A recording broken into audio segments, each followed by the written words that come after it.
हमने देखा कि जे क्वेरी हमको आसानी देती है डिफरेंट इफेक्ट्स को इम्प्लीमेंट करने में, जो कि अगर हम सिंपल जावास्क्रिप्ट से करते तो एक लेंदी प्रोसीजर से हमें गुजरना पड़ता।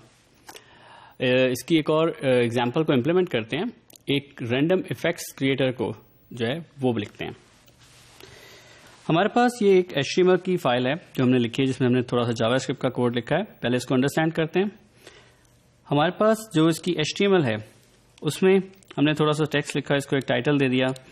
इसके बाद हमने एक बटन क्रिएट किया जिसमें हमने टेक्स्ट लिखा है click to for random effects. फिर हमने 3 डिव जो हैं वो क्रिएट किए हैं, div 1, div 2 और div 3, जिनको हमने इक्वल हाइट विड्थ दी है और उनका सिर्फ बैकग्राउंड कलर चेंज किया है ताकि हमें डिफ्रेंशिएट कर सकें हम इजीली। हमने देखा कि हमारी HTML फाइल जो है वो इस तरह से लग रही है कि हमारे पास एक बटन है क्लिक फॉर रैंडम इफेक्ट्स जिस पर लिखा हुआ है, और हमारे पास वो टेक्स्ट है जो हमने HTML में लिखा है। हम ये देखते हैं कि हमने इस बटन की क्लिक के ऊपर क्या एक्शन परफॉर्म किया है।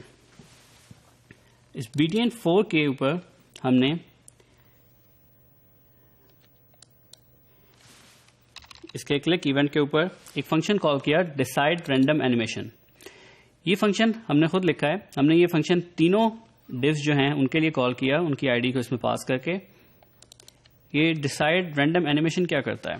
डिसाइड रैंडम एनिमेशन का फंक्शन जो हमने लिखा है, इसमें हम एलिमेंट की आईडी लेते हैं, हम एक रैंडम नंबर जनरेट करते हैं फ्रॉम 1 to 3, और based on that random number हम जो हमारे पास एलिमेंट आईडी आई है उस एलिमेंट आईडी के ऊपर हम रैंडमली कोई एक जो है इफेक्ट का फंक्शन अप्लाई करते हैं।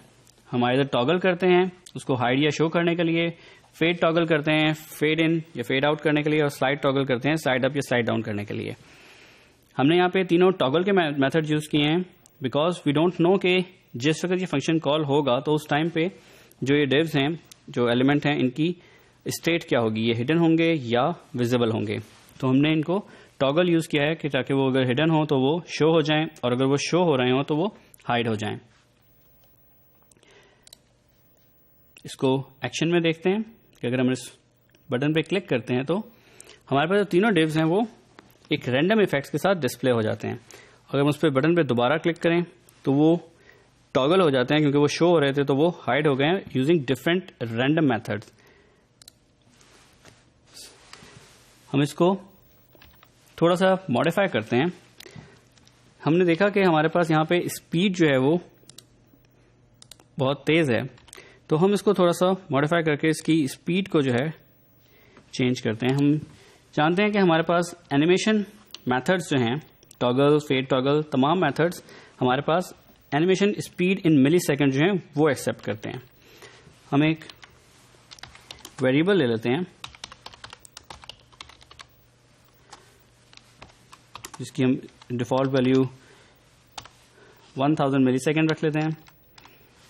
फिर इसी वेरिएबल को हम एज अ पैरामीटर पास कर देते हैं तमाम टॉगल्स के मेथड में, इफेक्ट के पहले पैरामीटर के तौर पे। 1000 millisecond is still small value, तो हम एक काम करते हैं, हम इसको भी एनिमेशन स्पीड को भी इसमें रैंडम कर लेते हैं कि हमारे पास जस्ट लाइक जिस तरह हमने एक इफेक्ट्स के लिए एक रैंडम नंबर जनरेट किया, हम एनिमेशन स्पीड के लिए एक रैंडम नंबर जनरेट करते हैं जिसकी वैल्यू को हम लेट्स से 3400 के रेंज में रखते हैं। 400 से लेकर 3400 की रेंज के अंदर जो है ये रैंडम वैल्यू जनरेट कर रहे हैं। रिमेंबर कि हमारे पास math.random जो है ये हमें एक वैल्यू देगा जो कि 0 से 1 के बीच में होगी। हम उसको मल्टीप्लाई कर रहे हैं 3000 से to get a value between 0 to 3000, और उसके बाद उसमें हम प्लस कर देते हैं 400 ताकि हमें एटलीस्ट इस चीज़ की गारंटी हो कि मिनिमम वैल्यू जो है इस एनिमेशन स्पीड वो 400 मिली सेकेंड होगी। फिर उसको हम अप्लाई कर रहे हैं। ऑलरेडी हमने तमाम टॉगल के मेथड्स के अंदर एज अ पैरामीटर दिया है। अब हम इसको एग्जांपल को देखते हैं एक्शन में। अब हम इस पर इफेक्ट पे क्लिक करते हैं तो वो डिफरेंट एनिमेशन स्पीड के साथ जो है उसने तमाम जो हमारे पास डिव्स एलिमेंट्स थे उनको डिस्प्ले किया है। दोबारा क्लिक करेंगे तो उनको हाइड भी करेगा और रैंडम स्पीड से करेगा, क्योंकि जितनी भी एनिमेशन स्पीड है वो हमने तमाम डिव्स के लिए डिफरेंट होगी।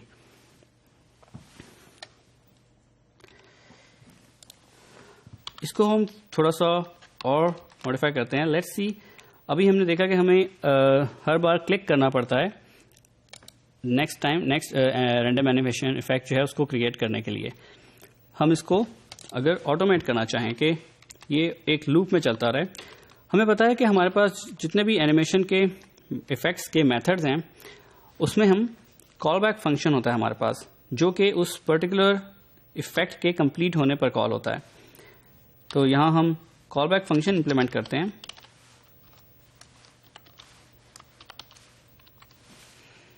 और उस कॉल बैक फंक्शन में इसी अपने फंक्शन डिसाइड रैंडम एनिमेशन के मेथड को कॉल कर लेते हैं for that same element ID जिसके लिए ये इफेक्ट चल रहा होगा। वो हमने यहाँ पे क्या किया, हमने टॉगल का मेथड में एक पर्टिकुलर एनिमेशन स्पीड के साथ जब वो चलेगा और जब वो ख़त्म होगा अपनी जो भी है, अगर वो उसको एलिमेंट को डिस्प्ले करेगा या हाइड करेगा, जब वो इफेक्ट कंप्लीट होगा तब वो ये कॉल बैक फंक्शन कॉल करेगा और वो दोबारा उसके ऊपर एक नेक्स्ट रैंडम इफेक्ट जो है वो जनरेट करेगा। हम यही मेथड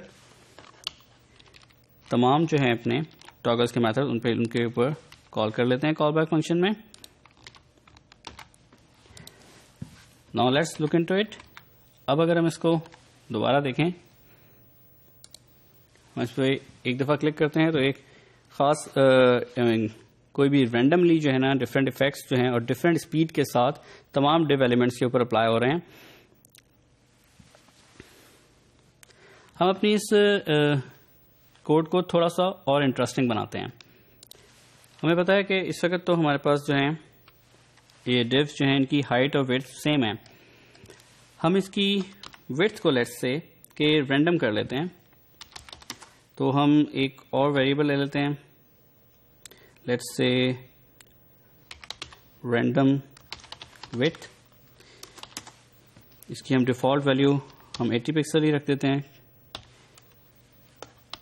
हमारे पास, क्योंकि हमें ये एक न्यूमेरिक वैल्यू चाहिए, क्योंकि हम इसको आगे जाके रैंडमली जनरेट करना चाहते हैं।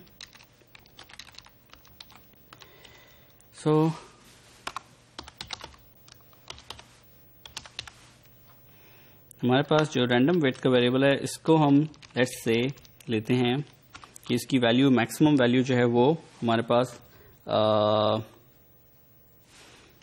हम चाहेंगे कि मिनिमम वैल्यू 100 हो, मिनिमम कम से कम इसकी विड्थ, और मैक्सिमम वैल्यू जो है वो हमारे पास लेट्स से कि हम चाहते हैं कि 300 तक हो, तो हम इसकी वैल्यू यहाँ देंगे 200, क्योंकि हमारे पास जो भी वैल्यू 0 से 200 के दरमियान आएगी उसमें 100 ऐड हो जाएगा, तो हमारे पास जो वैल्यू होगी वो 100 से 300 की रेंज में आएगी। हमने यहाँ रैंडम विड्थ एक न्यूमेरिक वैल्यू तो जनरेट कर ली, लेकिन अभी हमने उसको अपने एलिमेंट पे अप्लाई नहीं किया। अब एलिमेंट पे अप्लाई करने के लिए हम सिंपली सेलेक्टर को लिखेंगे, उसके बाद हम बिकॉज विड्थ जो है वो उसकी एक CSS की प्रॉपर्टी है, तो हम सिर्फ उसको चेंज करना चाहते हैं, तो हम उसको CSS का फंक्शन यूज़ करते हैं। प्रॉपर्टी जिसको हम चेंज करना चाहते हैं वो है विड्थ। इसकी वैल्यू जो है it will should be something like this कि 80 पिक्सल है तो 80 px। हमारे पास हमारे केस में हम रैंडम विड्थ रख रहे हैं, तो हम रैंडम विड्थ के साथ कॉन्कैट कर देंगे px को, ताकि वो सिंटेक्स जो है वो सही रहे हमारे पास CSS का। हम इसको यहाँ पे हमने इसको उस पर्टिकुलर एलिमेंट आईडी को इस सेलेक्टर से सेलेक्ट किया और उस पर CSS के उसके मेथड से उसकी विड्थ की प्रॉपर्टी को सिर्फ चेंज किया है, उसमें एक रैंडम वैल्यू असाइन की है जो कि 100 से 300 की रेंज के दरमियान है। अब इसको देखते हैं अपने मेथड को, इनके हम किस तरह का लग रहा है हमारा पेज। अब if you look into it now, अब ये हमारे पास जितने भी डिव एलिमेंट्स हैं उन पे डिफरेंट रैंडम इफेक्ट्स अप्लाई हो रहे हैं और उन पे रैंडमली उनकी विड्थ चेंज हो रही है। हमारे पास जो यहाँ चीज़ देखने की है कि jQuery की मदद से हमने बहुत आसानी के साथ जो है डिफरेंट इफेक्ट्स जो हैं वो अप्लाई किए हैं। हमने बहुत आसानी से रैंडमली उसकी CSS की प्रॉपर्टीज़ को छेड़ा है। हम इसमें इसको फर्दर एनहांस इसी तरह कर सकते हैं। हम इसके अंदर इसके कलर्स को रैंडम कर सकते हैं। हम यूज़र के इनपुट के ऊपर, बेस के ऊपर, इनके ऊपर डिफरेंट इफेक्ट्स अप्लाई कर सकते हैं। इवन इन इफेक्ट्स को हम रोक सकते हैं, पॉज कर सकते हैं। हम इफेक्ट्स को डिफरेंट इस पे हैंडलिंग कर सकते हैं। हम इससे even we can create a game out of it. हमने देखा कि अपनी इस एग्जाम्पल में कि हम jQuery की मदद से बहुत आसानी के साथ डिफरेंट एलिमेंट्स को HTML के हैंडल कर सकते हैं, उनके ऊपर डिफरेंट इफेक्ट्स अप्लाई कर सकते हैं, इवन उनकी प्रॉपर्टीज जो हैं वो आसानी से चेंज कर सकते हैं। So this is what actually jQuery gives us.